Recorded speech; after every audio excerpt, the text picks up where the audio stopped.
অনেক কাজ হয়েছে, কিছু কাজ বাকি আছে। দাঁতনের ক্ষেত্রে সাবড়াতে প্রায় 15 কোটি টাকা খরচা করে অনেকগুলো রাস্তা হয়েছে। ভেটিয়া এলাকাতে 1.5 কোটি টাকা খরচা করে ব্যয় করে রাস্তার একাধিক কাজ চলছে।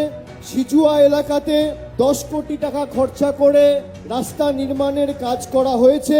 এবং আপনাদের দীর্ঘদিনের দাবি মোহনপুর ব্লকের যে 5টা জিপি পড়ছে, সেই 5টা জিপি নিয়ে এলাকার পরিবেশ এবং আইন শৃঙ্খলাকে অগ্রাধিকার দিয়ে নিশ্চিতভাবে আমরা দেখব এখানের দীর্ঘদিনের দাবি যেই মোহনপুরের 5টা অঞ্চল নিয়ে যদি একটা আলাদা পুলিশ স্টেশন করা যায়, সেটাও আমরা অগ্রাধিকার দিয়ে চতুর্থবার সরকার তৈরি হওয়ার পর দেখব।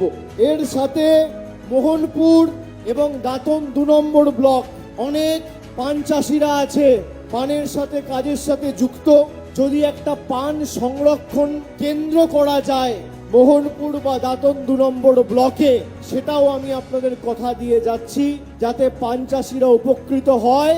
সেটাও তৃণমূল কংগ্রেসের মামাটি মানুষের সরকার অগ্রাধিকার দিয়ে দেখবে। কেশিয়ারির ক্ষেত্রে তৃণমূল কংগ্রেসের সবথেকে বড় সাফল্য, সুবর্ণরেখা নদীর উপর 170 কোটি টাকা খরচা করে প্রায় 1.5 কিলোমিটার দীর্ঘ জঙ্গল কন্যা সেতু, যা সরাসরি নয়াগ্রাম থেকে কেশিয়ারির যোগাযোগ ব্যবস্থা স্থাপন করেছে এবং ঝাড়গ্রাম থেকে খড়গপুরের যে ডিস্টেন্স ছিল, যে দূরত্ব ছিল, সেই দূরত্বও কমিয়েছে। এখানে কেশিয়ারিতে সরকারি জেনারেল ডিগ্রি কলেজ হয়েছে, ITI হয়েছে, পলিটেকনিক কলেজ হয়েছে, কিষাণ মান্ডি হয়েছে, কেশিয়ারি হাসপাতালের উন্নতিকরণ হয়েছে, আদিবাসী মিউজিয়াম হয়েছে 25 লক্ষ টাকা ব্যয় করে, আদিবাসী কালচারাল সেন্টার হয়েছে আরো 25 লক্ষ টাকা ব্যয় করে।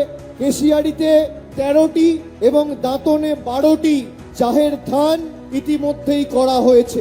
19 কোটি টাকা খরচ করে বিদ্যুতের সাবস্টেশন করা হয়েছে। মনোহরপুরে লো ভোল্টেজের দীর্ঘদিনের যে সমস্যা ছিল তার প্রতিকারও হবে। বেড়মুলা এলাকাতে 7 কোটি টাকা খরচ করে সুবর্ণরেখা নদীর পাড়ে বাঁধনের কাজও চলছে। কেশিয়ারিতে আপনাদের বাস স্ট্যান্ডের যে দাবি ছিল, নিকাশি সংস্থা রয়েছে এবং কিছু অলচিকি মিডিয়াম স্কুলের দাবি আমার কাছে চিঠির মাধ্যমে এখানকার কিছু বাসিন্দা ইতিমধ্যেই পাঠিয়েছে। এই প্রত্যেকটা দাবি আমরা আগামী দিন অগ্রাধিকার দিয়ে দেখব।